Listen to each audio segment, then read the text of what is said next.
সুপ্রিয় দর্শক, সবাইকে সাদর আমন্ত্রণ জানাচ্ছি প্রমিসেস জানতে চাই আজকের পর্বে।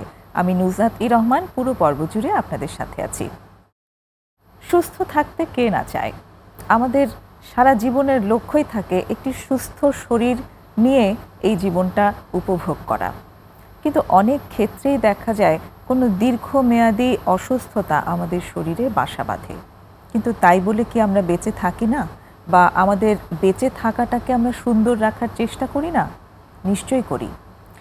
সুপ্রিয় দর্শক, আজ তেমনি একটি দীর্ঘমেয়াদী রোগ নিয়ে আমরা কথা বলবো, এবং সেই দীর্ঘমেয়াদী রোগে মানসিক স্বাস্থ্যটি কেমন থাকে এবং কিভাবে ভালো রাখা যায় তাই নিয়ে আলাপ হবে। আজকের আলোচনার বিষয় হৃদরোগীদের মানসিক স্বাস্থ্য। আর এই বিষয়ে আলাপ করার জন্য আজ স্টুডিওতে ডেকে এনেছি আমরা অধ্যাপক ডাক্তার মোহাম্মদ তৌফিকুর রহমানকে। তিনি কার্ডিওলজি বিভাগে আছেন, কর্নেল মালেক মেডিকেল কলেজ মানিকগঞ্জে অধ্যাপক এবং বিভাগীয় প্রধান হিসেবে। স্যার, আপনাকে স্বাগতম আমাদের স্টুডিওতে। ধন্যবাদ আপনাকে। কেমন আছেন? ধন্যবাদ বাংলা টিভিকে আমাকে আমন্ত্রণ জানানোর জন্য। আলহামদুলিল্লাহ ভালো আছি। স্যার, এই হৃদরোগ নিয়েই আপনার কাজ, এবং আগেও আপনার সাথে আসলে আমাদের আলাপ হয়েছে। আপনি আগেও এসেছেন এবং চমৎকার আলোচনা করেছেন হৃদরোগের বিভিন্ন কম্পোনেন্ট নিয়ে। তো আজকের বিষয়টি হচ্ছে হৃদরোগীদের মানসিক স্বাস্থ্য। তো একটু যদি শুরু থেকে স্টার্ট করি, যে আপনার কাছে যখন একজন হৃদরোগী আসে তাদেরকে মানসিকভাবে আপনি কেমন দেখেন? ধন্যবাদ, এটা খুব গুরুত্বপূর্ণ প্রশ্ন। কেন হৃদরোগ প্রথমে তো আসে হলো সাডেন একটা দুঃসংবাদ হিসাবে প্রথমে আসে ফার্স্ট, যে আমার কারো হার্ট অ্যাটাক হইতে পারে বা কারো ফার্স্ট হৃদরোগ ধরতে পারে, বা সে জানতে পারে যে আমার হৃদরোগ হয়েছে। হয়তো আমাদের এখানে আসার পরে হোক, বা বুকে তীব্র ব্যথা নিয়ে যখন হাসপাতালে ভর্তি হয় তখন সে জানে তার একটা হার্ট অ্যাটাক হয়েছে, বা তার একটা হৃদরোগ হয়েছে, বা তার কোনো ভালভের সমস্যা আছে। যে কোনো ধরনের আমাদের হৃদরোগ বিভিন্ন রকমের হয়, সেখান থেকে সে জানতে পারে তার হৃদরোগ হয়েছে। হওয়ার পরে একটা প্রথমে সাডেন একটা ক্রিয়া হয়, বা অ্যাকুট রিয়াকশান বলি আর কি আমরা, সেই ধরনের হয়। এর পরবর্তীতে যখন রোগীর রিয়ালাইজেশন আসতে থাকে যে আমার এই যে হৃদরোগ হয়েছে, কেন পারিবারের চারিপাশে দেখা যাচ্ছে তার বাবা মা, কেউ ভাই বোন, অথবা চাচাদের গ্রুপের কেউ, বা ফুপো, বা আমরা টিভিতে বিভিন্ন প্রোগ্রামও দেখি, বা আত্মীয় স্বজন বিভিন্ন কাউকে দেখে যে ওনার তো হৃদরোগ আছে, ওনাকে হয়তো অপারেশন করা, বাইপাস করা হয়েছে, বা রিং লাগানো হয়েছে, অথবা দেখা যায় ওনার বুক কাটা হয়েছে, বা উনি এতদিন ধরে ওষুধ খাচ্ছেন। এই তখন তৈরি হয় যে আমাকে তাহলে কি এতদিন ধরে ওষুধ খেতে হবে? আচ্ছা, এখন ওষুধ খাওয়া চলাকালীন হ্যাঁ এই ধরনের একটা ভয় কাজ করে, বা ওই ধরনের তার একটা শরীরের মধ্যে, মনের মধ্যে বা শরীরের মধ্যে রিয়াকশন তৈরি হয়। আর একটা হয় যখন সে নিজেই দীর্ঘমেয়াদী এইসব হৃদরোগের প্রক্রিয়ার মধ্যে সে থাকে। দেখা যাচ্ছে যে রোগী এরকম আছে যে সে 3 মাস 6 মাস ওষুধ খাচ্ছে, তখন হয়তো এসে যখন ফলো আপে আসতেছে, স্যার আমার কি সারা জীবন ওষুধ খেতে হবে? আমার কিভাবে ওষুধ খেতে চালাতে, আমাকে কি এতগুলো ওষুধ খেতে হবে? তখন একটা যেটা তার মনের মধ্যে আসে যে আমার কি আবার হার্ট অ্যাটাক হবে, আমার কি আবার হার্ট অ্যাটাক হতে পারে, অথবা আমার কি একবার রিং লাগাইছি আবার কি রিং লাগানো লাগবে, আমার কি বাইপাস সার্জারি করা হয়েছে আবার কি, এই যে একটা অনিশ্চয়তা, এই যে অনিশ্চয়তা, হ্যাঁ অনিশ্চয়তা বা আতঙ্ক কাজ করে। সাথে আরও একটা কাজ করে যে এই যে আমি দীর্ঘমেয়াদী ওষুধ খাওয়া, এটা কিন্তু কম কথা না। প্রতিদিন ওষুধ খাওয়া, 5টা 6টা ওষুধ, সকাল দুপুর রাতে ওষুধ খাওয়া, যদি দেখা যাচ্ছে যে নিজে ওষুধ খেতে হয় তাহলে তো আরও বিড়ম্বনা, অথবা যদি কেউ টেক কেয়ার করে, কেউ রেগুলার ওষুধ খাওয়া যায়, তাহলে তো মোটামুটি একটা ইয়ে হলো। অ্যান্ড ওষুধ তো কেউ জানে আমরা তো আর মিষ্টি জিনিস না, বা ওষুধ তো আর আমাদের খুব প্যালাটেবল কোনো কিছু না, তার মানে একটা নন প্যালাটেবল জিনিস। আরও সবচেয়ে বেশি সমস্যা হচ্ছে আমাদের দেশে বিভিন্ন রকমের কথা, এবং যেটা বলা আছে যে অপচিকিৎসা বলি আর কি আমরা, যেটা এটা প্রচলন আছে।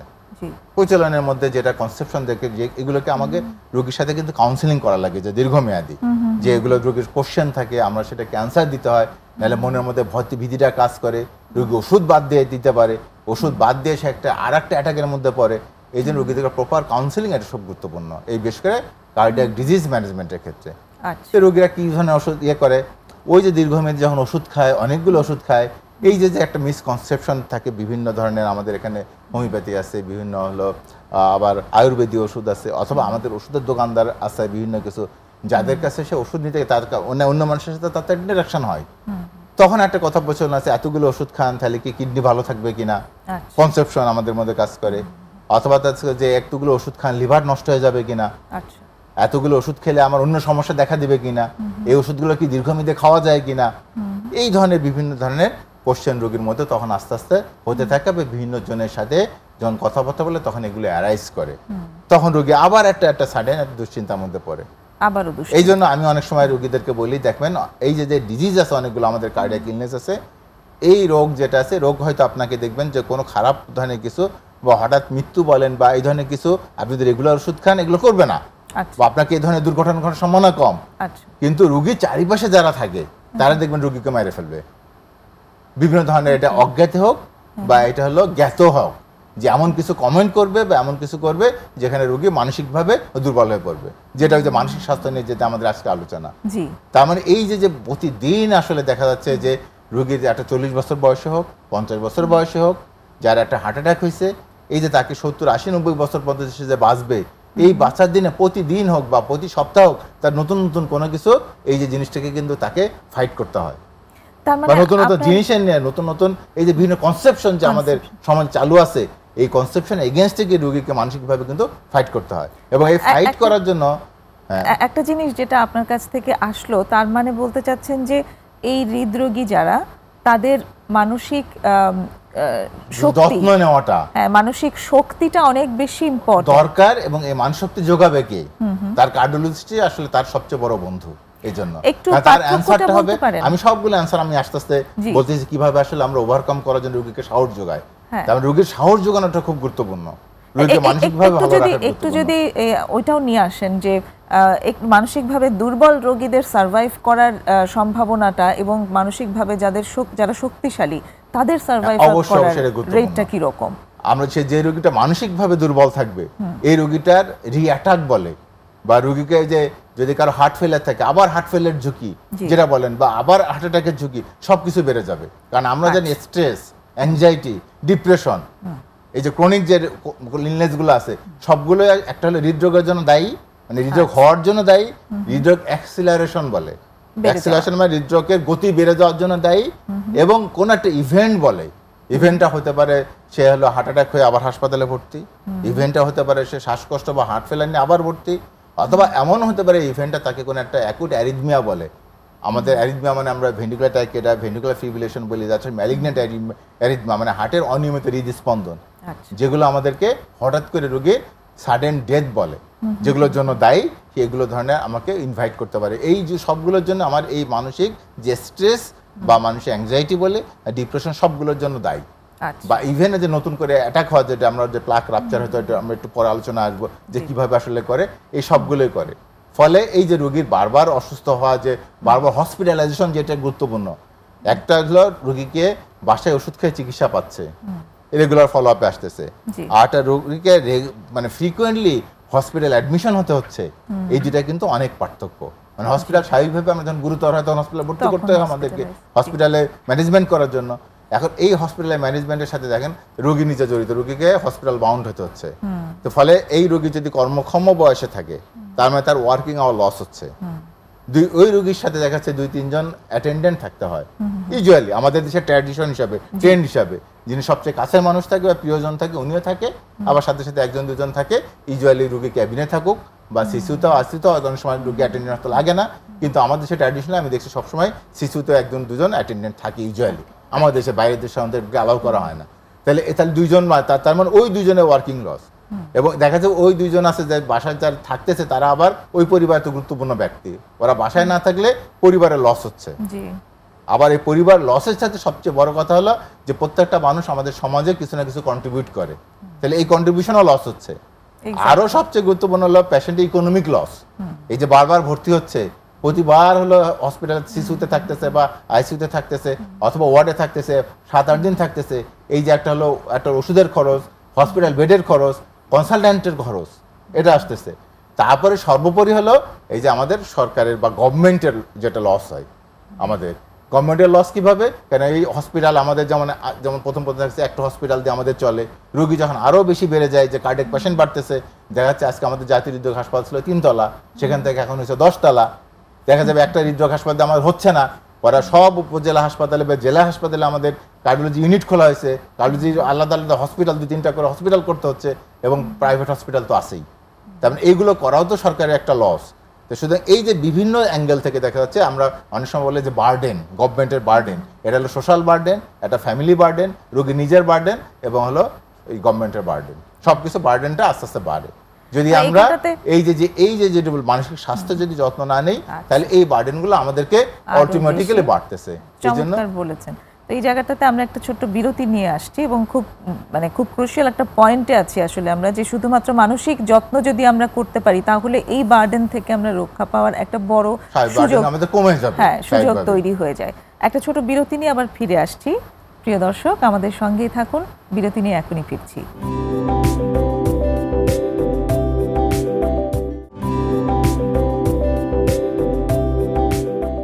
সুপ্রিয় দর্শক, ফিরে এলাম ছোট্ট বিরতি নিয়ে। প্রমিসেস জানতে চাই আবারও কথা হচ্ছে আজ হৃদরোগীদের মানসিক স্বাস্থ্য নিয়ে অধ্যাপক ডাক্তার মোহাম্মদ তৌফিকুর রহমানের সাথে।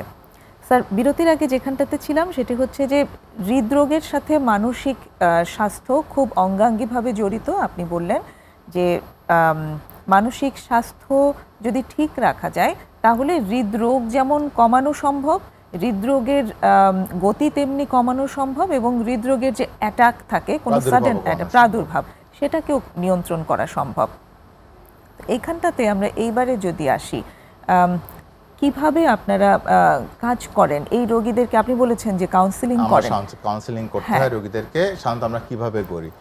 করেন? প্রথম দিকে যখন এই যে বললাম সাডেন রোগীর হার্ট অ্যাটাক হইলো, আবার অথবা মানে এটা বলা আছে অনেক সময় যে এই যে আমাদের যেমন হঠাৎ করে ঠান্ডার বজ্রপাত হয়, তাই না, এরকম বজ্রপাতের মতো একটা তেমনি রোগীর কাছে ওই সংবাদটাও একটা বজ্রপাতের মতো সাডেনিয়া। এখন এইটা সাডেনিয়াতে যেটা হয় রোগীদের অনেক সময় প্রথমেই যেটা হয় ডিনায়াল হয়। এই ডিনায়ালের খারাপ দিকও আছে অনেক। ডিনায়াল বলতে কি বুঝি আমরা? রোগী এটাকে নিতে পারে না। যদি আমরা একটু আমাদের যে ল্যাঙ্গুয়েজটা আমরা ইউজ করি, যে রোগী নিতে পারে না মানে হলো রোগী বিশ্বাস করতে পারে না। রোগীকে যখন বলা হয় আপনার তো একটা অ্যাটাক হয়েছে, এটা আমরা চেম্বারে বলতে পারি, অথবা হসপিটালে যখন আমরা রাউন্ডে যাওয়ার পর রোগীর আমরা চেক করতে থাকি, অথবা আমরা যখন জুনিয়র ডাক্তার ছিলাম ফার্স্ট, যখন আমরা রোগী রিসিভ করি ইমার্জেন্সিতে, তখন আমরা বলে ওনাকে তো একটা অ্যাটাক হয়েছে, ওনাকে হাসপাতালে তো ভর্তি করতে হবে, সিসুতে ভর্তি করতে হবে। রোগীর ফার্স্ট আমার কিছু হয় না, এটা গ্যাস্ট্রিকের ব্যথা। ফার্স্ট ডিনায়াল যে আমাদের গ্যাস্ট্রিকের ব্যথা হয়েছে, এটাকে উঠে এটা চলে যাবে মনে হয়। এবং এই ডিনায়ালটা শুধু এখান থেকে না, ডিনায়াল শুরু হয় অনেক সময় বাসার থেকেও, সেটা আরও খারাপ। বাসা থেকে কীভাবে ডিনায়াল শুরু হয়? বাসা থেকেও যখন বুকে ব্যথা হয়, রোগী বুঝতেছে এটা আনন্যাচারাল ব্যথা, এরকম ব্যথা যখন সে তার এক্সপিরিয়েন্স হয় না, অভিজ্ঞতা নাই, সুতরাং এই ব্যথাটা রোগীও ফিল করে মনে হয় হার্টের ব্যথা হতেও পারে। কিন্তু গ্যাস্ট্রিকের ব্যথা যে হাসপাতালে যেতে হবে, আমার হার্ট অ্যাটাক হয়েছে, এতেও অনেক সময় রোগী বাসায় থাকে, গ্যাসের ওষুধ খায় কিছুক্ষণ, চেষ্টা করে, অথবা ফার্মেসিতে যেয়ে বলে যে আমার তো একটু বুকে ব্যথা করতেছে, মনে হয় গ্যাসের ব্যথা হবে, গ্যাস্ট্রিকের ওষুধটা খায়। দিয়ে যখন আবার ব্যথা কমতেছে না, যখন শরীরে অনেক ঘাম দিচ্ছে, বা এমন হয় তার আত্মীয় স্বজন কেউ ডাক্তার আছে, আলাপ করতেছে যে, অথবা ওনার ওয়াইফ অথবা দেখা যাচ্ছে রিলেটিভ কেউ হয়তো ফোনে করতেছে, যে ডাক্তারের সাথে আলাপ করতেছে পরিচিত, যে এরকম হচ্ছে, উনি হয়তো বলতেছেন যে এটা তো হার্টের ব্যথা হতে পারে, আপনি ওনাকে একটু কাইন্ডলি তাড়াতাড়ি কাছের কেউ হসপিটালে নেন। তারপর হয়তো ফার্স্ট হসপিটালে যাচ্ছে, তো একটা ইসিজি করা হলো, রক্তের পরীক্ষা করা হলো, হয়তো আসলো যে একটা হার্টের অ্যাটাক হয়েছে। ওই সময় রোগী তখন কিছুটা হয়তো, যেহেতু আগে ওই ডাক্তার বলছে, হাসপাতালে যেতে বলছে, অথবা ফার্স্ট টাইম যখন হাসপাতালে আসে, তখন রোগী ফার্স্ট শোনার পরে তখন ডিনায়াল হতে পারে যে না, আমার মনে হয় এটা হার্টের ইয়েতে না। এই জন্য অনেক সময় রোগী কিন্তু শিশুতে ভর্তি হয় না, বা হাসপাতালে ভর্তি হয় না, ফিরে চলে আসে। আচ্ছা, আবার কেন এই যে অনেক সময় দেখা যায় যে হার্টের ব্যথা আপস অ্যান্ড ডাউন হয়, অনেক গ্যাস্ট্রিক ব্যথা মনে করে জন্য ব্যথা আছে, প্রচণ্ড ন্যাচারাল ব্যথা, আগে কখন এক্সপিরিয়েন্স হয় নাই, কিন্তু ব্যথার মাত্রা হয়তো কিছুক্ষণ কমে গেল, তারপর আবার কিছুক্ষণ পর, আধা ঘন্টা 1 ঘন্টা পর আবার রক্তনালী স্পাজম বা রক্তের মধ্যে যে ক্লট হচ্ছে, ব্যথা শুরু হয়েছে, তখন হয়তো রোগী আবার একটু আবার তো খারাপ লাগতেছে।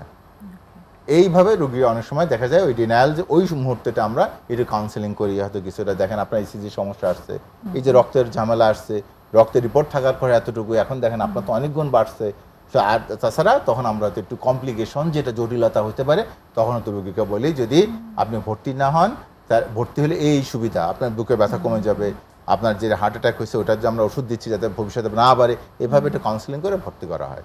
তারপরে ওটা বলা হয় যে হ্যাঁ জটিলতা এটা হতে পারে, কিন্তু কেন আপনি যদি ভর্তি না বাড়ায়, বিভিন্ন ইনফরমেশনগুলো রোগীকে দেওয়া হয়, ইনফরমেশনগুলো রোগী শেয়ার করা হয়, এটা হেল্পফুল। তখন রোগী একটা বলতে ঠিক আছে, তাহলে আমি হাসপাতালে আর অথবা অনেক সময় আমরা একটু পজিটিভ কাউন্সিলিং করে দিই, হ্যাঁ না ঠিক আছে, হয়তো আপনার আসলে আমরা অবজারভেশনের জন্য থাকলে ভালো।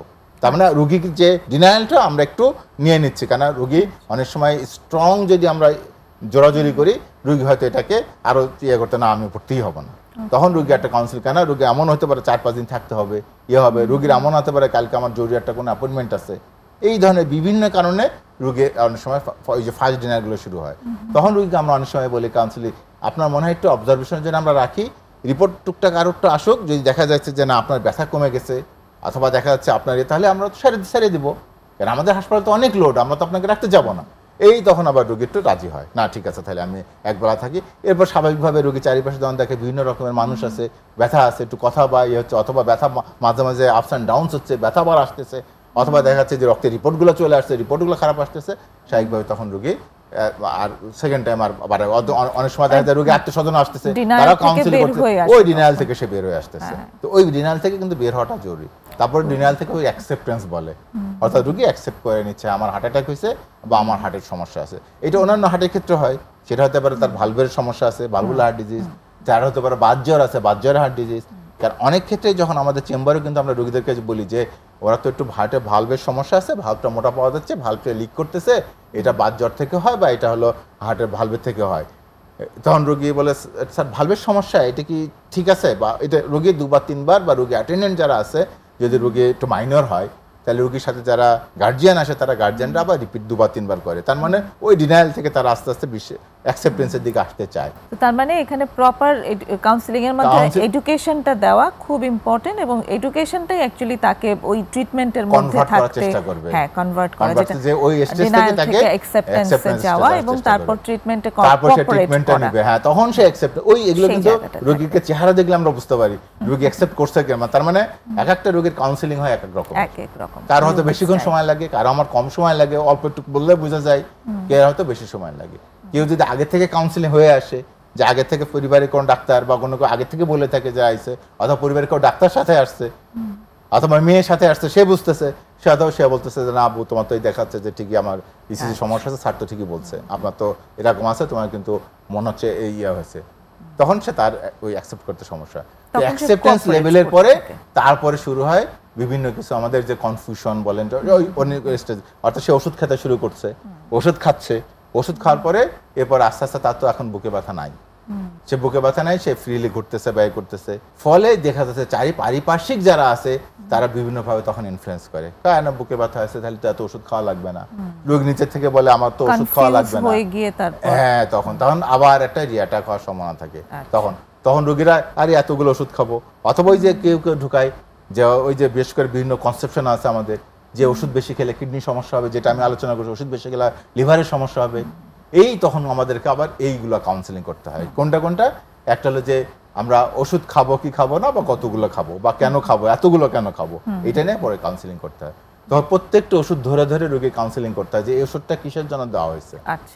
রোগীকে তখন আমরা কাউন্সিলিং করতে বসি, এই যে আপনার তো অ্যাটাক হয়েছে একবার, আপনি কি চাবেন যে আবার অ্যাটাক হোক?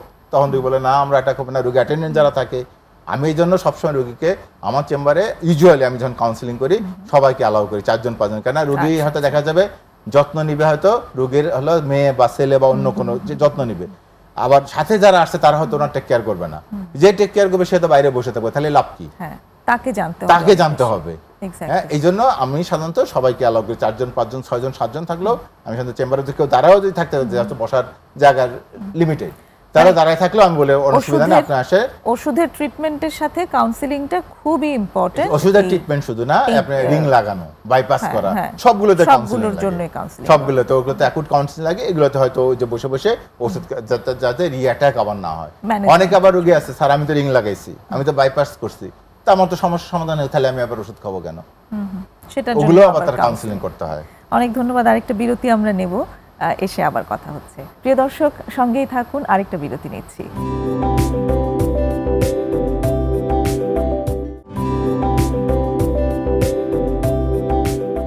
ছোট্ট বিরতি নিয়ে আবারও ফিরে এসেছি প্রমিসেস জানতে চাইয়ে।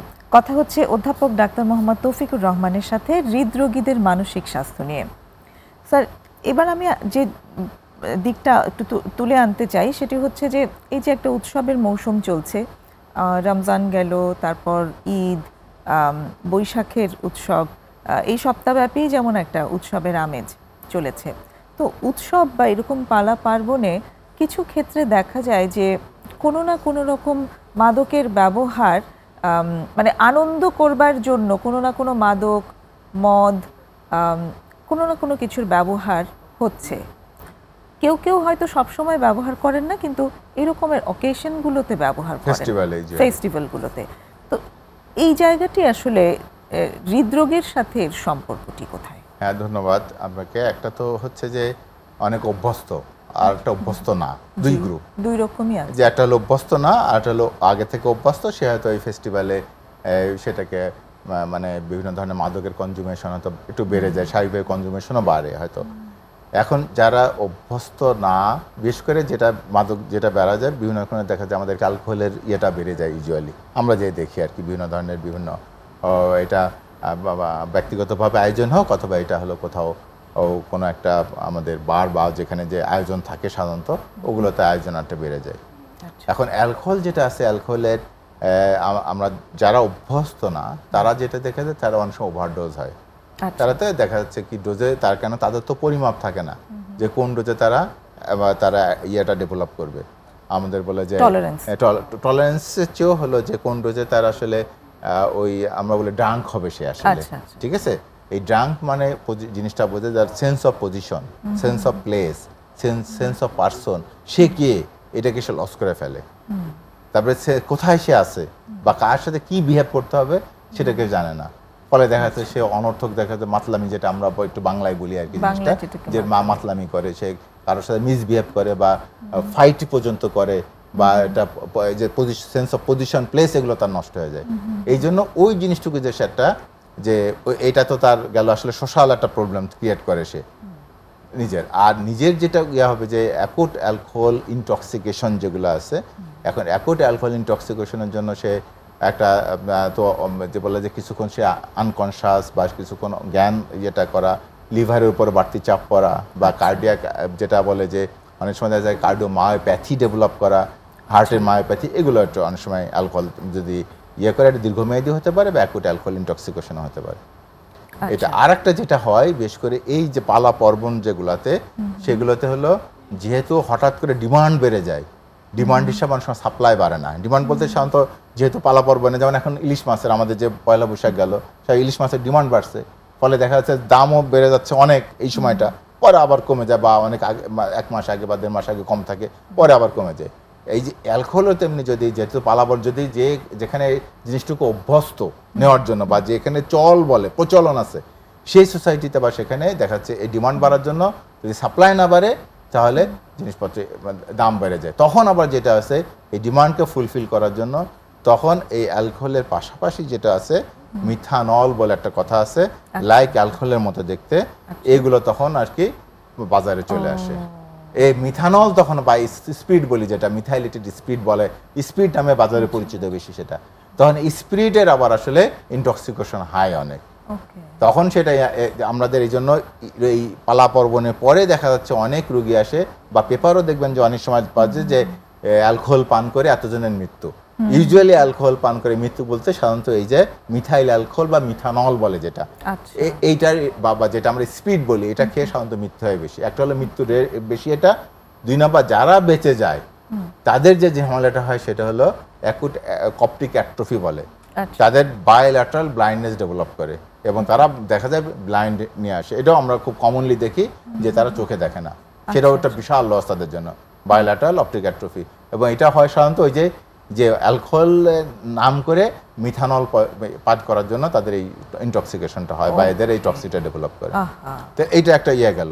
তো সেই এই যে চোখে দেখছে না, ওই ব্লাইন্ডনেসটা কি ওই ব্লাইন্ডনেসটা সাধারণত অপটিক অ্যাট্রফি, যে সুতরাং এটা এমন না যে আমাদের যেমন বলে কর্নিয়া সমস্যা হয়েছে, কর্নিয়া ফ্লাই দিলাম, আরেকজনের কর্নিয়া লাগাইলাম, আমার ভালো হয়ে গেল, এই ভালো হওয়ার সুযোগ নেই, খুব ডিফিকাল্ট এখানে তাকে ট্রিটমেন্ট করতে হলে। এটা অপটিক নার্ভ যেহেতু অ্যাট্রফি হচ্ছে, সুতরাং এই ট্রিটমেন্ট এটা খুব জটিল।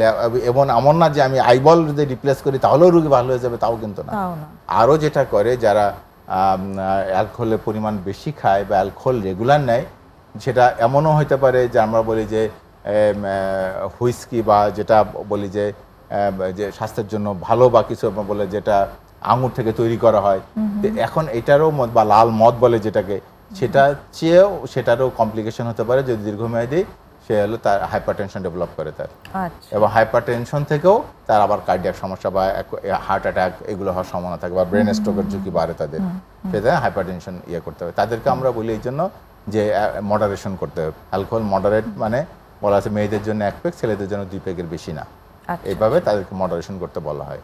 আর কিন্তু আমেরিকান হার্ট অ্যাসোসিয়েশন যারা এই আমাদের বিভিন্ন গাইডলাইন তৈরি করে, রিকমেন্ডেশন দেয় যে তার কিভাবে চললে বা কিভাবে স্বাস্থ্যকর লাইফস্টাইল যেটা, সেখানে আবার তারা বলছে যে না, কেউ যদি অ্যালকোহল শুরু না করে তার অ্যালকোহল শুরু করার প্রয়োজন নাই, ওইটাতে বলা যাবে না। রেড ওয়াইন বলতে যেটা আমরা বুঝাই, এই রেড ওয়াইন অনেকে খায় হলে এই জন্য বলে যে এটা স্বাস্থ্যের জন্য যেহেতু ভালো, এটাকে দোহাই দিয়ে যারা খাচ্ছে প্রথম কথা তাদের না খাওয়া ভালো। বলা আছে এই রেড ওয়াইনের পরিবর্তে যদি কেউ লাল আঙুর খায় সেটা আরো বেশি স্বাস্থ্যকর। সুতরাং ওই রেড ওয়াইনের মানে আঙুরের দোহাই দিয়ে বা স্বাস্থ্যকর দোহাই দিয়ে এটাকে খাওয়া যাবে না। আর যারা অলরেডি শুরু করে নাই তাদের বা রিকমেন্ডেশন হলো তোমরা না খাওয়াটা অনেক ভালো। তো সুতরাং অ্যালকোহলের ব্যাপারে আমেরিকান হার্ট অ্যাসোসিয়েশনের খোঁজ হলো যে এটাকে ডিসকারেজ করছে, তারা কোনোভাবে খেতে না করছে, ইভেন রেড ওয়াইন সহ। আচ্ছা, তো অ্যালকোহল যে কোনো ভাবেই আসলে বর্জনীয়, যে কোনো ভাবেই অ্যালকোহল বর্জনীয়। হ্যাঁ, এটা হলো রিকমেন্ডেশন। এক্স্যাক্টলি। তো আরেকটা জিনিসও, যেমন এখন তো সামার টাইম, আসলে এখন প্রচন্ড গরমও পড়েছে ভীষণভাবে, মানে এই হিটটাও তো অ্যাকচুয়ালি হার্টের উপরে একটা থ্রেট নিয়ে আসে, সেই জায়গাটা যদি একটু। হ্যাঁ, ধন্যবাদ।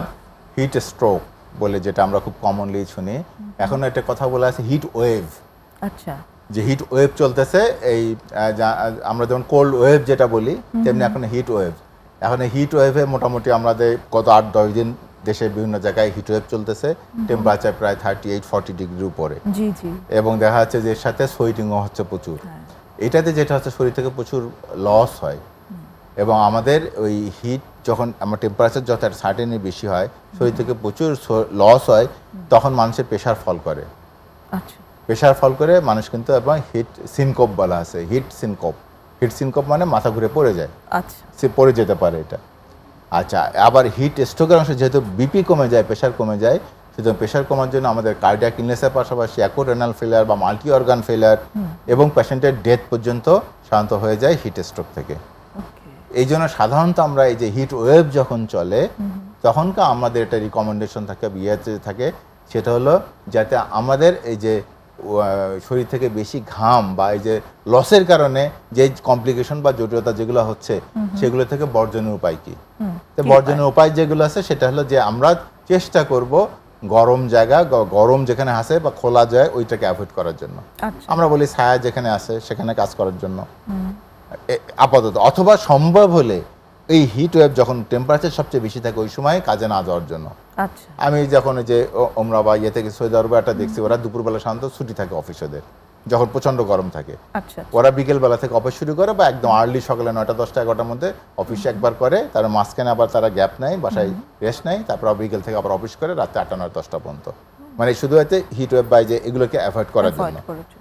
এখানেও এরকম করা যায় যে ওয়ার্কিং আওয়ারটা একটু রিশিডিউল করে নেওয়া, এটা একটা সমাধান। 2 নম্বর, ওয়ার্কিং আওয়ার যেখানে আছে ওই ওয়ার্কিং করার সময় বা আমার করার সময় দেখা যাচ্ছে আমি প্রচুর পরিমাণে পানি সাথে স্যালাইন বলে ওট স্যালাইন বানিয়ে নিয়ে আমি সাথে রাখতে পারি। আমার ঘাম হচ্ছে, আমার শরীর থেকে সোয়েটিং হচ্ছে, আমি ওট স্যালাইনটা খেতে পারি। ওট স্যালাইন খেলে আমার বিপি ফল করবে না, পরে আমার কিডনি বা ব্রেন বা হার্টের উপরে লোড পড়বে না। এটা আমাকে বিপি ফল করার কারণে যে কোনোটা অ্যাটাক হতে পারে, মাল্টি অর্গান ফেলিয়ার হতে পারে, প্রেশার ফল করে। কেন ওই অর্গান যদি পারফিউশন না পায়, পারফিউশন না পেলে সে কাজ করতে পারবে না, তার কাজ ব্যাঘাত হবে এবং সেগুলো ফেলিয়ার হবে। তাহলে এটা হলো যে আমরা প্রচুর পরিমাণে ওট স্যালাইন বা লিকুইড জাতীয় খাবার যেগুলো আছে এগুলো আমরা প্রচুর পরিমাণে পান করব এই সময়টাতে। এবং ওই সময় আরটা হলো সবচেয়ে ভালো। হ্যাঁ, আরটা যে না আমাকে হাঁটতে যেতে হচ্ছে অনেকখানি, কোথাও মাথা ছাতা ইউজ করা যেতে পারে, ছাতিটা আমাকে কিছুটা হলেও হেড প্রোটেকশন করবে। আর যদি কেউ এরকম মনে হচ্ছে যে না হিট এরকম স্ট্রোকের মধ্যে পড়তেছে বা পড়ে যাচ্ছে, ওই রুগী বা ওনাকে বা রুগীকে যে হচ্ছে দ্রুত ট্রান্সফার করে ঠান্ডা জায়গায় আনতে হবে, হসপিটালে আনতে হবে। ইভেন বলা আছে আইস সাবমার্শন বলা, অথবা বলা আছে বরফের এর মধ্যে মোটামুটি রেখে ইয়েটে করে তার শরীর আস্তে আস্তে ঠান্ডা করতে হবে। এই ধরনের কোনো হিট হয়ে গেলে আমরা সাধারণত চিকিৎসা দিয়ে আছে, কিন্তু যাতে না হয় সে ব্যাপারে আসলে হ্যাঁ আমাদেরকে এর একটা কারণ হলো আসলে ওই সময়টুকু একটু কাজ করার টাইমটা একটু বেছে নেওয়া বা কাজের জায়গাটা একটু চেঞ্জ করা, আর একটা হলো আমাদের প্রচুর পরিমাণে তরল খাবার বা তরল যেটা আছে অথবা স্যালাইন জাতীয় খাবার, এটা আসলে যাতে পানির পরিমাণ শরীরের মধ্যে যাতে পানি এবং ইলেকট্রোলাইটস বলে যেটা, সেটা যাতে আমাদের সোডিয়াম বা লস হইতেছে যেগুলো ইমব্যালেন্স না হয়। অনেক ধন্যবাদ। আরেকটা বিরতি আমরা নেব, তারপর আরো আলাপ হবে। দর্শক, আরো একটি বিরতি নিচ্ছি, সঙ্গেই থাকুন।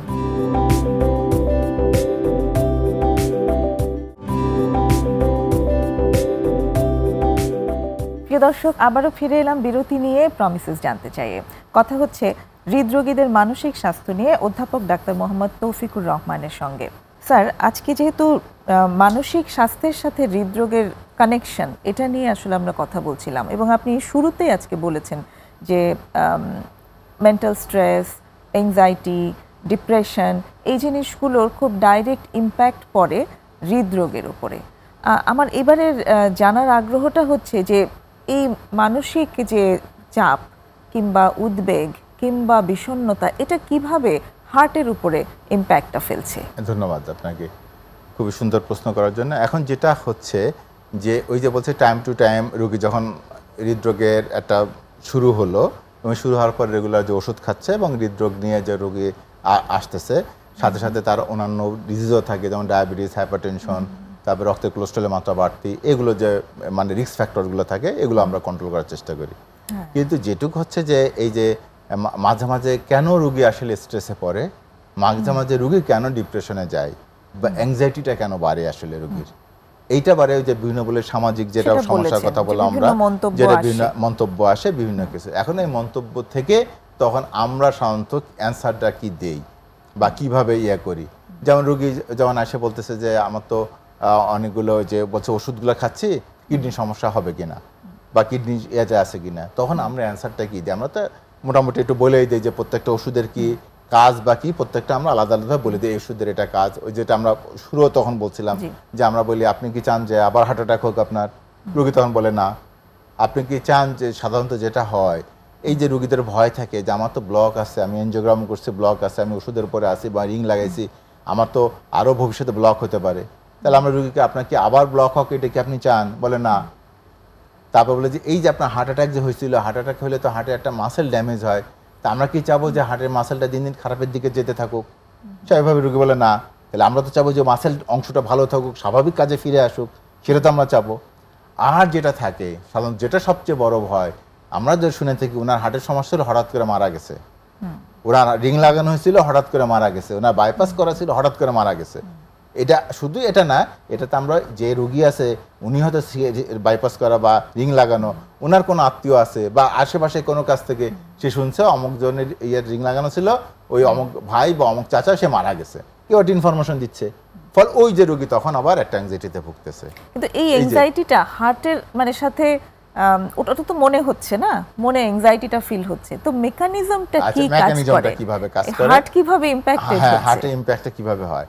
আমাদের যে কোনো ধরনের স্ট্রেস ইউজুয়ালি যেটা করে কিছু আমাদের বডি স্ট্রেস হরমোন রিলিজ হয়। আচ্ছা, জি। বিশেষ করে অ্যাড্রেনালিন, নরঅ্যাড্রেনালিন, এই হরমোনগুলো কাজ হলো কি কয়েকটা। একটা হলো যে আমাদের যে হার্টের যে রিসেপ্টর আছে, স্পেশালি বিটা রিসেপ্টর বলি, এটাকে স্টিমুলেট করে। আচ্ছা, স্টিমুলেট করলে কি হবে? হার্ট রেট বাড়ে, হার্টের কাজ বাড়ে। আচ্ছা, আমার তো হার্ট অ্যাটাক হয়েছে, আমার তো হার্টের ফাংশন এমনিই কম, তাহলে আমার যদি কাজ একটু এক্সট্রা কাজ করা লাগে, কারণ আমরা কিছু ওষুধ দিয়ে কিন্তু যাতে হার্টের এক্সট্রা কাজ করা না লাগে সে ধরনের কিন্তু ওষুধ দেই আমরা। এখন আমার ওই হরমোনগুলো বের হয়ে হার্টের এক্সট্রা কাজ করাইতেছে, যেটা অপ্রয়োজনীয়, সেটা আমার শরীরের জন্য লাগবে না। এই কাজ করতে যে এখন স্বাভাবিকভাবে ধরেন একজন লোক 10 কেজি তুলতে পারে, তার মাথার উপর আমি 20 কেজি ভার করে দিছি, বা ঘোড়ার বা গাধার উপরে ওজন বেশি, সে কি চলতে পারবে না? তেমনি কারো যদি এটা ওই যে হার্টের উপরে লোড চাপাই দেওয়া হয়, হার্ট তখন আর নিতে পারবে না, হার্ট ওই তখন হার্ট ফেলিয়ার যাবে বা নতুন করে হার্টে অ্যাটাক হবে, যে ফ্যাক্টরগুলো নতুন করে অ্যাটাক করা তৈরি করে। একটা দুই, ও স্ট্রেস হরমোন যেগুলো করে, একটা তো হলো যে আমাদের বিটা রিসেপ্টর এটা করবে। 2 নাম্বার, আমার দুর্বল হার্টকে সে বাড়ি যেতে থাকবে যে কাজ করো কাজ করো, অপ্রয়োজনীয়, সে তখন অপ্রয়োজনীয় কাজ করার চেষ্টা করবে, সেখানে সে ফেইলড হবে। আচ্ছা, আরও যেটা কাজ করবে সেটা হলো আমাদের হার্টের যে রক্তনালী যেগুলো আছে, অনেক ক্ষেত্রে দেখা যায় যে আমাদের ব্লক থাকে হয়তো 5টা 6টা, আমরা 3টা বা 4টা রিং লাগাই, 1টা 2টা ব্লক অল্প, সেগুলো রিং লাগাই না অনেক সময়। অথবা দেখা যায় অনেক সময় দেখা যায় রোগী যদি রেগুলার ওষুধ না খায় নতুন করে ব্লক হয়, কারণ যার একবার ব্লক হয়েছে তার তো বারবার ব্লক হতেই পারে, ব্লক হতে পারে নতুন করে। এই যে নতুন করে যে ব্লক হয়েছে বা আগে থেকে যে ব্লকগুলো ছিল, এই যেগুলো কোনো কারণে এই যে আমাদের যে হরমোন যেগুলো বললেন স্ট্রেস হরমোন, এই স্ট্রেস হরমোনগুলো যে ব্লকগুলো রাপচার করে ওখানে আবার হার্ট অ্যাটাক করে, তাহলে তার একবার হার্ট অ্যাটাক হচ্ছে। তাহলে এই যে কিছু ডেট্রিমেন্টাল বা আমরা ক্ষতিকারক ইফেক্ট বলি কিছু কিছু এই যে স্ট্রেস হরমোনগুলো, যেগুলো তখন স্ট্রেস আমার বের হয়, তাহলে আমি যে চাবো কি হবে, তাহলে স্ট্রেসগুলো না থাকুক রোগীর। এর জন্য তখন আমরা অনেক সময় দেখা যায় রোগীর খারাপ লাগতেছে, শ্বাসকষ্ট হচ্ছে, বুকে ব্যথা হচ্ছে, যেহেতু এক্সট্রা কাজ করতে হচ্ছে, অন্য সময় তো বুকের ব্যথা ছিল না, তার শ্বাসকষ্ট ছিল না, এখন বলে একটু পরিশ্রম করতে গেলে আমি 2-3 শীতকালে উঠতে গেলে আমার শ্বাসকষ্ট হচ্ছে, রোগী তখন হয়তো অনেক সময় চলে আসে বা আমাদেরকে ফোনে জানায়, বা আমাদের একটা সাধারণত ইমার্জেন্সি বা কল সেন্টারটা থাকে, ইউজুয়ালি আমাদের কার্ডিওলজিস্ট এগুলো মেনটেন করতে হয়, কেন কখন রোগী খারাপ, সব রোগী তো আমাকে সবসময় পাবেও না, কারণ আমার তো বিভিন্ন জায়গায় ব্যস্ততা আছে, বা আমি হয়তো রিং লাগাচ্ছি, বাইপাস করছি, এনজিওগ্রাম করতেছি, পেসমেকার লাগাচ্ছি, ওই সময় তো আমি অ্যাভেলেবেল না, বা আমি কেউ রোগী ফোন করলেও ধরতে পারবে না। এই জন্য আমাদের একটা কল সেন্টার সাধারণত আমরা ইউজুয়ালি করি, ওই কল সেন্টার ইউজুয়ালি যে 14-18 ঘন্টা বা 20 ঘন্টা সার্ভিস দেয় সাধারণত। কোনো রোগীর সমস্যা থাকলে কল সেন্টার ফোন করে, তাকে আবার তার সমস্যাগুলো তুলে রাখা হয়, পরবর্তী আমি যখন ফ্রি থাকি হয়তো আমি তখন আবার সমাধান লিখে দিই, অথবা কোনো রোগীদের বেশি খারাপ থাকে বলা হয় ঠিক আছে আপনি চলে আসেন, তখন আমরা রোগীকে আবার ওইভাবে সাধারণত টুকটাক যদি পরীক্ষা করা লাগে পরীক্ষা করি, বা কেন তার এটা হচ্ছে করে আমরা তখন ওষুধ দিয়ে দিই। তাহলে আমরা চাবো যে স্ট্রেসগুলো অ্যাভয়েড করার জন্য। এখন ওই স্ট্রেস বা যেটা বলে ডিপ্রেশন, তার ক্রনিক যে কোনো ক্রনিক ইনলেসে ডিপ্রেশন হয়, ডায়াবেটিক পেশেন্ট হোক, হাইপারটেনসিভ রোগ হয়, তার ক্রনিক ওষুধ খেতে হচ্ছে, ওই মন খারাপ থাকে, আমি তো অসুস্থ, আমি তো মনে হয় আসে না এরকম, এই ধরনের মানুষের ডিপ্রেশনে থাকে। ফলে এদেরকে এই যে মুড এলিভেশন করে, একটা তো কাউন্সিলিং গুরুত্বপূর্ণ, আবার হয়তো আমরা কিছু কিছু ওষুধও দিয়ে রাখি যেগুলো তার স্ট্রেস কমাবে আর তার হলো মুড এলিভেট করে রাখবে তার ডিপ্রেশন থেকে, অথবা অ্যাংজাইটি কারণে যে এই যে তার হলো হার্ট রেট বাড়তেছে বা স্ট্রেস হরমোনগুলো কাজ করতেছে, এই স্ট্রেস হরমোনগুলো যাতে লিমিটেড থাকে সেগুলো আমরা যে কিছু ওষুধ, বা স্ট্রেস হরমোন ব্লক করারও কিছু ওষুধ আছে সেগুলো কিন্তু আমরা দিয়ে দিই। এভাবে আমরা এটাকে মিনিমাইজ করার চেষ্টা করি যে হ্যাঁ রোগীটা যাতে ভালো থাকে। এই জিনিসগুলো আমরা প্লাস হলে যে রোগীর যে কারণে স্ট্রেসটা তৈরি হলো, ওই স্ট্রেসটা রোগী এসে আমাকে শেয়ার করে যে স্যার এই ব্যাপার হয়েছে, এটা হয়েছে, এখন আমি বা এই কথা শুনছি বা এটা বলছি, তাহলে আমি এখন কি করবো। অথবা যে বলছে স্যার আমার তো আত্মীয় ছিল বা আমার খুব ক্লোজ ফ্রেন্ড ছিল, ও হঠাৎ করে, বা আমাদের এলাকায় 2-3 জন আছে আমার বয়সী, ওরা হঠাৎ করে মারা গেছে, এর মধ্যে এই মারা যাওয়াটা ওই যে এটা তাকে আবার ইম্প্যাক্ট করছে, হয়তো সে তখন এসে শেয়ার করে যে ওরা তো মারা গেছে, আমার এরপর থেকেই আমার একটু বুকে ব্যথাটা বেশি করতেছে বা বুকে ব্যথা। এই কারণেই আসলে হৃদরোগীদের জন্য যে কোনো ইমোশনাল ইনসিডেন্ট গুলো বেশ রিস্কি।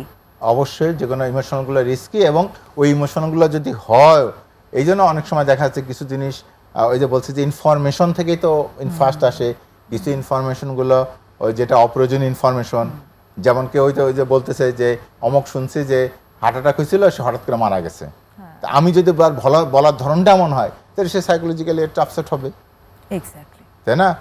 এখন ও কথা এরকম যে অমুকে দেখছি, অমুকের তো হার্টের সমস্যা ছিল, অমুকে তো শুনছি যে রিং লাগানো ছিল, ও তো হঠাৎ করে মারা গেছে, তো আমার রিং লাগানো তাহলে আমিও তো মারা যেতে পারি। তখন আমরা আসলে রুগীতে ওই কাউন্সিলিংটা করে দিই যে আপনি যাতে মারা না যান, বা আপনার যাতে হঠাৎ করে, আমি বলছি যে মারা গেল উনি দেখেন আপনি ভালো করে খোঁজ দেন, উনি জীবন্ত ওষুধ খায় না, আমি তখন আমরা কাউন্সিলিং করি যে এই যে ওষুধের এইটা গুণ আছে, ওষুধটাও আপনার সাডেন ডেথ যাতে না হয়, মারা যাতে না যায়, তখন এগুলোকে হেল্প করবে। তখন স্বাভাবিক একটা কোশ্চেন আসে, একটু হয় যে মানুষের কনফিউশন তৈরি হয় যে মৃত্যু তো লিখিত, তাহলে আমরা কি মৃত্যু তাহলে কিভাবে হবে, আমরা কি অ্যাভয়েড করতে পারবো, মৃত্যুকে কি অ্যাভয়েড করা যায়? তখন আমরা কাউন্সিলিং দেখেন মৃত্যুকে, হ্যাঁ আল্লাহ যদি এরকম মৃত্যু না থাকতো তাহলে তো মানুষ দোয়া করতো না যে তুমি বেঁচে থাকো, তুমি অনেক দিন বেঁচে থাকো, এরকম দোয়া প্রচলন তো হতো না।